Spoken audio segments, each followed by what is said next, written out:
Nah, kita akan sama-sama belajar pagi ini tentang tema kematian Yesus menghidupkanku. Nah, kalau kita lihat tema ini, saudara, ini bicara tentang transformasi hidup, ya, tentang transformasi hidup manusia, ya, melalui kematian Kristus. Bukan cuma secara rohani, secara teologis, ya, tetapi juga kematian Yesus itu bicara tentang psikologisnya dan bagaimana eh, kematian Yesus itu memberikan dampak, ya, secara aplikatif di dunia modern saat ini, ya. Kalau ditinjau dari sisi teologisnya, kematian Yesus itu memberikan penebusan dosa. Roma 8 ayat 9, Roma 5 ayat 8 sampai 9 dikatakan begini, Saudara. Tetapi Allah menunjukkan kasih-Nya kepada kita oleh karena Kristus telah mati untuk kita ketika kita masih berdosa. Lebih-lebih karena kita sekarang telah dibenarkan oleh darah-Nya, kita pasti akan diselamatkan dari murka Allah. Jadi, kematian Kristus itu membawa transformasi hidup buat setiap kita. Buat setiap kita yang percaya kepadanya, ya. Kita melihat bagaimana Allah menunjukkan kasih dengan menebus kita yang percaya kepadanya dari dosa kita. Dalam 1 Petrus 2 ayat 24 dikatakan, Ia sendiri telah memikul dosa kita di dalam tubuhnya di kayu salib, supaya kita yang telah mati terhadap dosa, hidup untuk kebenaran. Oleh bilur-bilurnya, kamu telah sembuh. Luar biasa, saudara. Kematian Kristus itu memberikan kita keselamatan, penebusan dosa. Apa yang paling kita takutkan dalam kehidupan ini? Kalau dosa kita tidak ditebus. Kenapa? Karena dosa akan membawa kita kepada kebinasaan kekal. Tapi lewat kematian Kristus, dosa kita diampuni. Kematian Kristus secara teologis itu memberikan hidup yang baru dalam setiap kita. 2 Korintus 5 ayat 17 bilang begini, jadi siapa yang ada dalam Kristus, ia adalah ciptaan baru, yang lama sudah berlalu, sesungguhnya yang baru sudah datang. Artinya apa? Betapa luar biasa kematian Kristus itu, karena memberikan hidup yang baru buat setiap kita.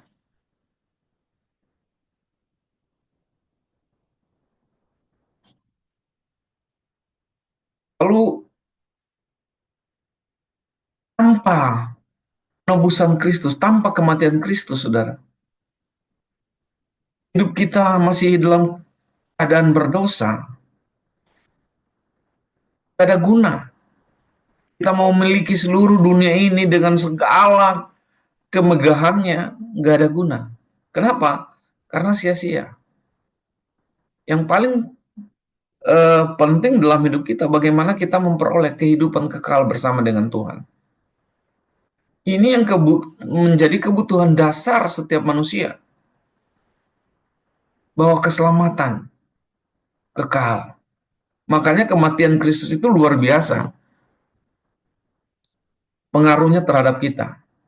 Dia menebus dosa kita, dia memberikan hidup yang baru. Bahkan kematian Kristus itu merupakan partisipasi dalam kita itu apa ya? Menjadi bagian di dalam kematiannya. Kalau kita lihat dalam Galatia 2 ayat 19 dikatakan, sebab aku telah mati oleh hukum Taurat untuk hukum Taurat supaya aku hidup untuk Allah. Aku telah disalibkan dengan Kristus.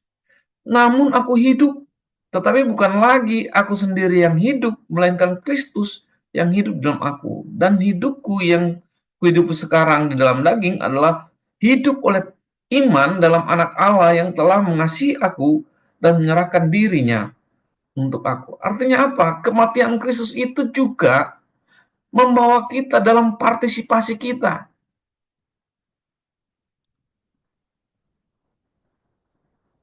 Kita ikut berpartisipasi dalam kematiannya, dalam penderitaannya.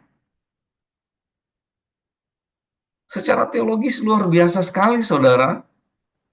Kita nggak melakukan apa-apa, tapi lewat penderitaan yang Kristus alami ketika disalib, kita juga dibawa ke sana bersama-sama untuk menanggung semua hukuman itu. Kristus yang menanggung hukuman, tapi kita yang menikmati. Ibaratnya saudara, kalau ada satu tim bola kaki saudara, atau bola apa, bola voli misalnya, dalam pertandingan, katakanlah saya sebagai pemain cadangan, saya nggak ikut bertanding. Teman-teman saya yang bertanding dan mereka menang. Nah, saya juga bagian dari kemenangan itu. Padahal saya cuma partisipan, nggak main ke lapangan. Hanya sebagai cadangan. Tapi saya bisa jadi saya yang terima piala itu. Saudara pernah lihat ada satu grup misalnya cerdas cermat, nggak jawab apa-apa dia. Temannya yang pencet-pencet bel dan menang. Lalu waktu diserahkan piala, dia yang terima piala itu. Betapa luar biasanya kematian Kristus buat setiap kita. Kita harus merenungkan hal ini, bahwa kematian Kristus itu luar biasa. Secara teologi, kematian Kristus itu membawa hidup yang baru dalam hidup kita. Seharusnya kita mati, tapi dia membawa lewat kematian Kristus. Ketika kita percaya kepadanya, kita memiliki hidup yang baru bersama dengan dia. Nah, kalau kita lihat dari sisi psikologisnya, saudara, kita tinjau dari sisi psikologisnya, kematian Kristus itu memberikan pengampunan dan rekonsiliasi,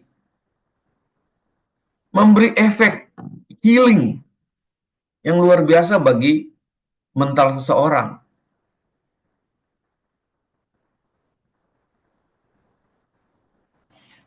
Bapak, Ibu, Saudara yang dikasih oleh Tuhan, orang yang paling menderita hidupnya ketika tidak memperoleh pengampunan. Saudara, ketika kita bersalah,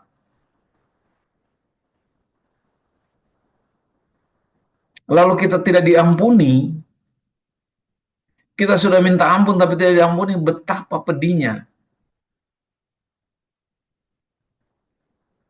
Kematian Kristus itu memberikan pengampunan. Kematian Kristus itu memberikan rekonsiliasi antara kita dengan Allah. Ada pertukaran hidup. Kita yang seharusnya mati, tapi karena Kristus mati, kita menjadi hidup. Makanya saudara, kalau kita lihat kisahnya sebelum Yesus disalibkan, Matius 27 ayat 16 sampai dengan 26, saudara bisa baca bagaimana waktu Yesus mau disalibkan. Pilatus itu ketika dia mengadili Yesus, dia tidak menemukan kesalahan. Lalu ada seorang yang bernama Yesus Barabas. Orang ini penuh dengan kejahatan. Orang ini penuh dengan nilai-nilai moral yang rusak. Tetapi karena Yesus dia harus dibebaskan. Jadi zaman itu ada hukum bahwa akan ada orang yang dilepaskan, diampuni. Kita baca aja ayatnya ya, Matius 27 ayat 16. Dan pada waktu itu ada dalam penjara seorang yang terkenal kejahatannya yang bernama Yesus Barabas. Karena mereka sudah berkumpul di sana, Pilatus berkata kepada mereka, "Siapa yang kamu kehendaki kubebaskan bagimu? Yesus Barabas atau Yesus yang disebut Kristus?" Ayat 20, tetapi oleh hasutan imam-imam kepala dan tua-tua, orang banyak bertekad untuk meminta supaya Barabas dibebaskan dan Yesus dihukum mati.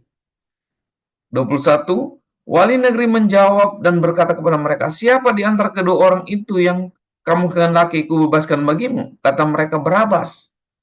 Ayat 26, lalu ia membebaskan Barabas bagi mereka, tetapi Yesus disesah, lalu diserahkan untuk disalibkan. Artinya kematian Yesus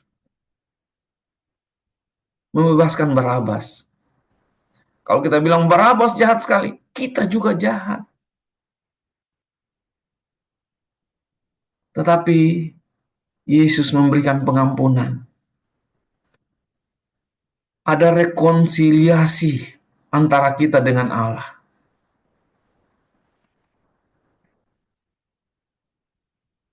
Secara psikologis, saudara, kematian Yesus bisa menjadi simbol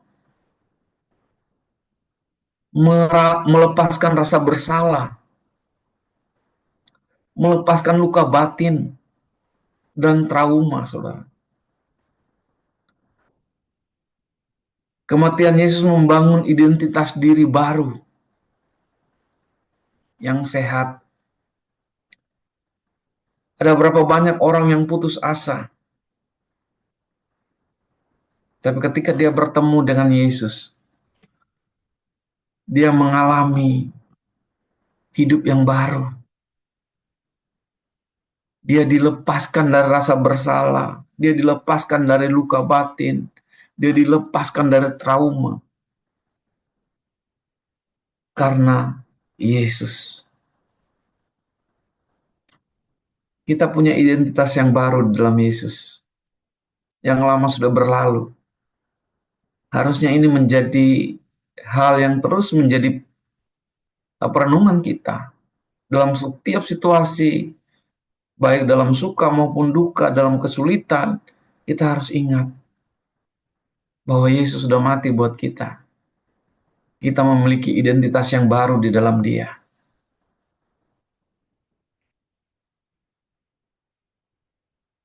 Bapak Ibu yang dikasih oleh Tuhan, kematian Kristus juga secara psikologis artinya pemulihan dan rekonstruksi identitas melalui kasih dan pengampunan Kristus. Berapa banyak orang yang dipulihkan ketika bertemu dengan Tuhan. Itu saudara, bagi kita harusnya juga memberitakan tentang kematian Kristus kepada orang lain. Supaya lewat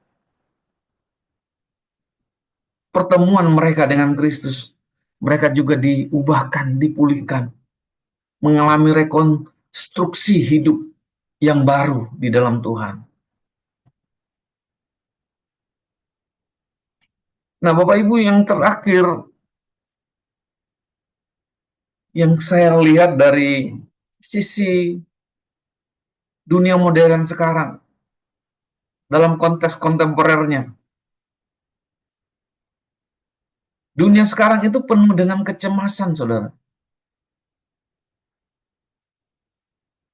Penuh dengan rasa kegelisahan, ketakutan, kekosongan. Makanya nggak heran ada orang yang bunuh diri, ada orang yang depresi berat. Dunia bukan semakin baik, saudara. Alkitab bilang dunia ini sedang menuju kepada kebinasaannya.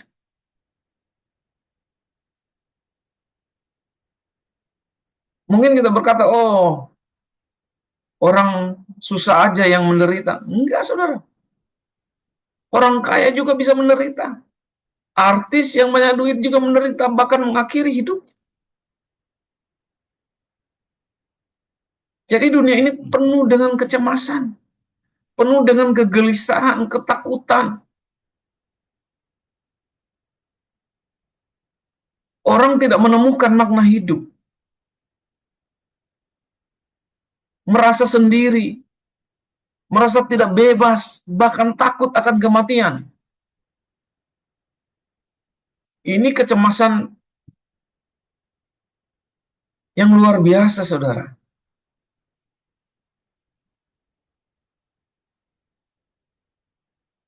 Orang tidak punya tujuan hidup, merasa hidupnya tidak ada maknanya. Kita yang hadir mungkin pagi ini kita, waduh, luar biasa Tuhan. Memberikan makna hidup yang baru buat setiap kita. Tapi ada banyak orang di luar sana yang tidak memiliki tujuan hidup. Merasa hidupnya tidak bermakna, merasa hidupnya tidak ada kepastian. Tetapi kita, di dalam Yesus, ada kepastian. Ada jaminan masa depan. Artinya apa, saudara? Krisis identitas itu sedang terjadi hari-hari ini.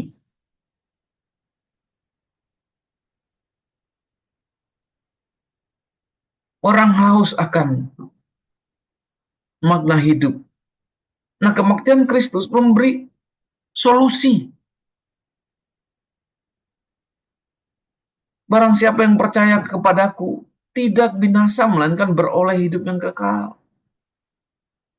Di dalam Yesus ada masa depan yang penuh dengan pengharapan. Nah, Bapak Ibu yang dikasihi oleh Tuhan, kasih Yesus itu sangat radikal.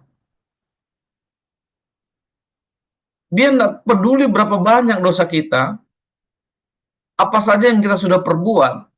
Tetapi waktu kita datang sama dia, mengakui dia sebagai Tuhan dan Juru Selamat kita, Roma 10 ayat 9-10, mengakui bahwa Yesus sudah mati di kayu salib untuk menebus kita, maka kasih pengampunan itu kita alami. Ini kasih yang radikal, tidak ada orang yang memberikan kasih seperti Yesus memberikan kasih kepada kita. Kasih tanpa syarat.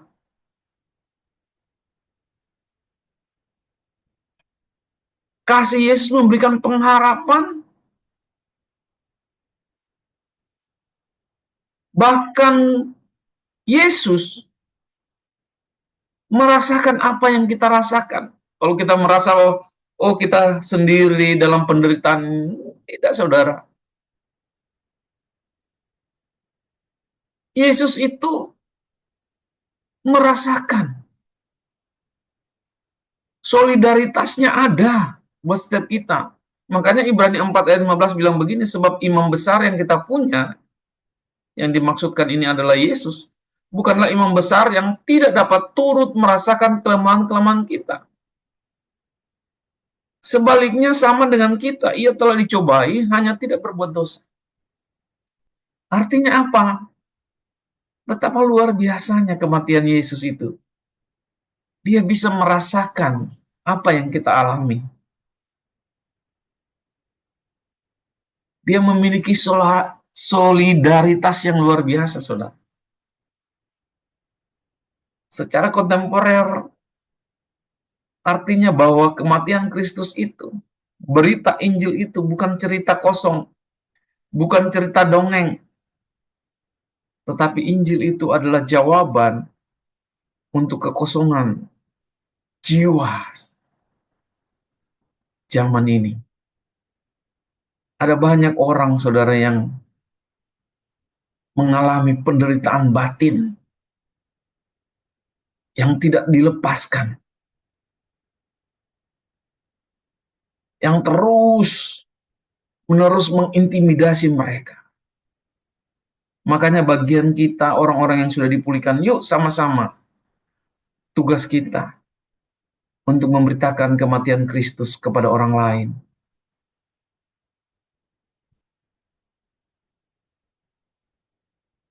Nah, Bapak Ibu pernah dengar satu kisah ini sebagai akhir dari sharing saya pada pagi hari ini. Namanya John Newton, Newton ya. John Newton ini saudara dulunya adalah seorang nahkoda, tapi yang dia bawa itu muatannya manusia yang dia jual jadi budak. John Newton ini adalah memiliki moral yang bejat. Dia memperdagangkan manusia, hidupnya kasar, penuh kebencian. Tapi suatu ketika dalam pelayaran, saudara, tiba-tiba badai menghantam kapalnya. John Newton ini berdoa, dia berseru kepada Tuhan. Dan ini merupakan titik balik hidupnya, saudara. Dia mulai baca firman, dan dia bertobat. Dia tinggalkan pekerjaannya dalam perbudakan itu. Perdagangan perbudakan, dia tinggalkan. Dan akhirnya dia menjadi pendeta, dia menjadi penginjil, saudara. Kenapa? Karena kematian Kristus mengubahkan hidupnya. Dan yang paling dikenal dari Jonathan ini, saudara pasti tahu lagu Amazing Grace. Dia menciptakan lagu ini tentang kasih karunia Tuhan yang menyelamatkan orang yang paling hina.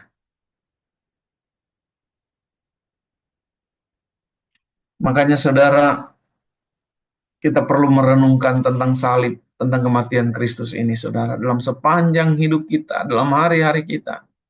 Dan perlu kita beritakan, ini adalah kabar baik. Kematian Yesus, Tuhan kita di kayu salib itu adalah suatu pesan yang luar biasa.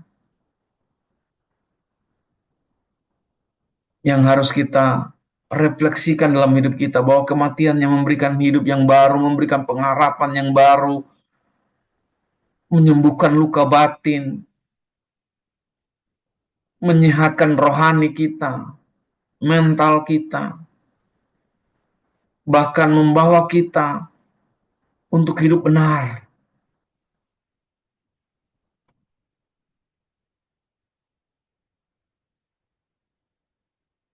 Kasih Kristus lewat kematiannya mengubahkan John Newton.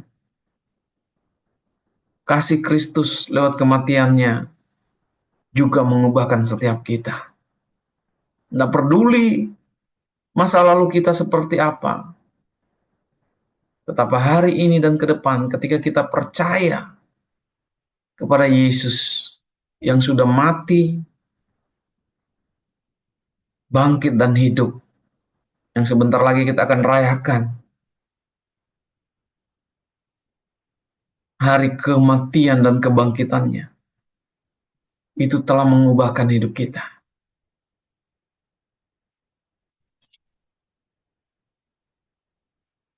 Jadi kematian Kristus bukan hanya menyelamatkan kita secara rohani, tapi juga menghidupkan seluruh aspek keberadaan kita.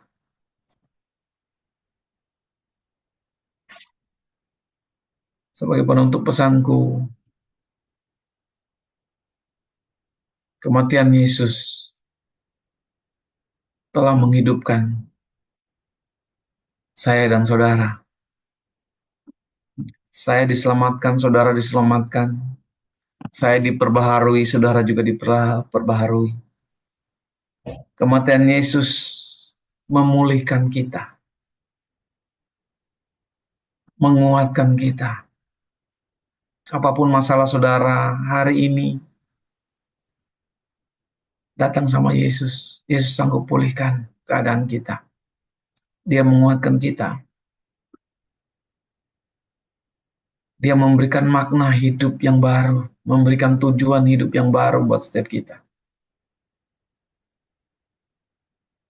Hal yang paling penting dalam hidup ini secara manusia, saudara, ketika hidupnya bermakna. Orang kalau tidak merasa lagi hidupnya bermakna, itu yang membuat dia mengakhiri hidupnya. Kenapa? Hidupnya sudah tidak bermakna, tidak ada arti apa-apa. Makanya ketika kita merasa hidup kita tidak bermakna, ingat pengorbanan Kristus di kayu salib sudah memberikan makna yang luar biasa. Dia menggantikan kita. Dia memberikan kita masa depan yang penuh dengan pengharapan. Bahkan dia menantikan kita untuk bersama dengan dia di dalam kehidupan yang kekal. Sekali lagi, kematian Kristus bukan hanya menyelamatkan secara rohani, bicara tentang nanti di kehidupan kekekalan, tapi juga kehidupan masa kini. Dia menghidupkan seluruh aspek kehidupan kita. Biarlah salib Kristus menggerakkan kita dalam keberadaan kita saat ini, bahkan sampai kekal selama-lamanya. Tuhan Yesus memberkati kita sekalian. God bless.